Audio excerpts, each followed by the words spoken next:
Hello, I'm David Hester. This is the Bible Health 101 show. I would just like to give you a great big welcome. Thank you for listening to this program today. We are in show number 42. We are moving right along.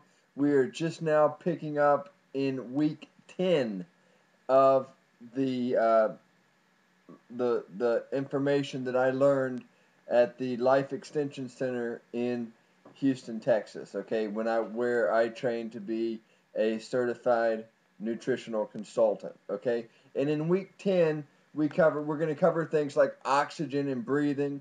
We're going to cover circuit training. I'm going to talk to you about yoga.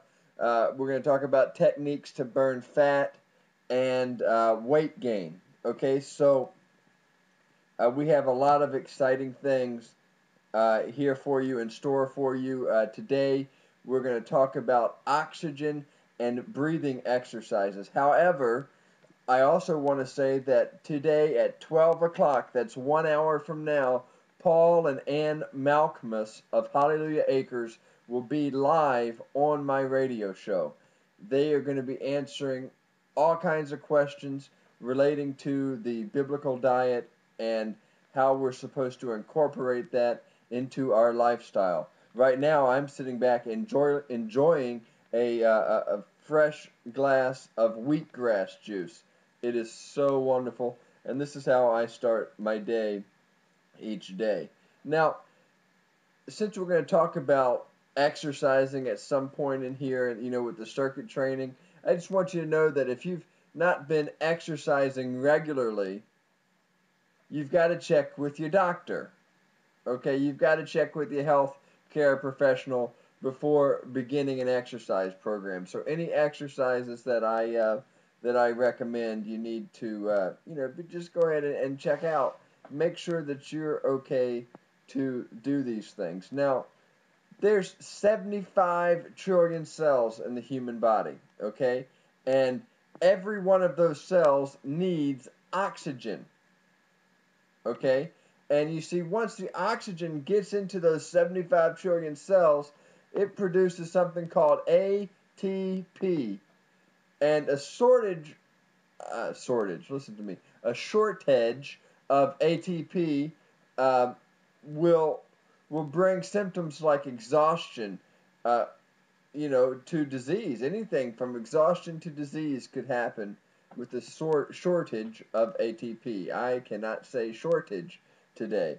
Now, your aerobic capacity can be figured out when you take measuring tape and you wrap it around your chest and you exhale fully, and at that point you measure the circumference of your chest, um, and then the same you take a huge breath and you measure and then what you're going to do is you're going to subtract the fully exhaled from the fully inhaled number, and you will figure out your aerobic capacity. Now that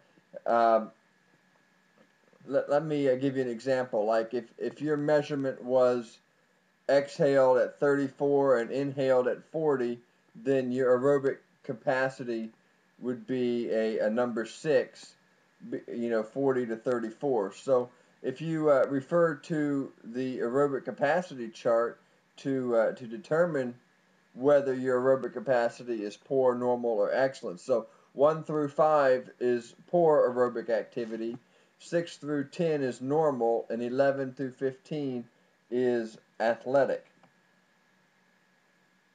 So, let's talk about some breathing exercises, something that will help you, that you can do regularly every single day. Now, what you need to do is 100 times in every day, okay, 100 times each day. You need to breathe in deeply through your nose and then out through your mouth. Okay, now you don't have to do this all at once. You can do this in multiple sections, just 5 or 10 breaths, okay? And you should practice abdominal breathing, making your abdomen rise when you breathe, okay? You should practice deep breathing in order to reduce stress, in order to increase your aerobic capacity, okay? You need to exhale hard and then inhale as deeply as you can, okay? Hold the breath for a few seconds. And then repeat this, this process over and over again. And be sure that when you're doing your aerobic exercises, when you're doing your resistance exercises, that you make sure to breathe frequently, okay, as you do those things. Now, in our next video, we are going to pick up on the topic of circuit training. So thanks so much for listening to the show today. If you have any questions or comments, please post them below the video, or either on the YouTube or on the website at www.biblehealth101.com. Okay? Thanks so much for listening to the show today, and God bless you.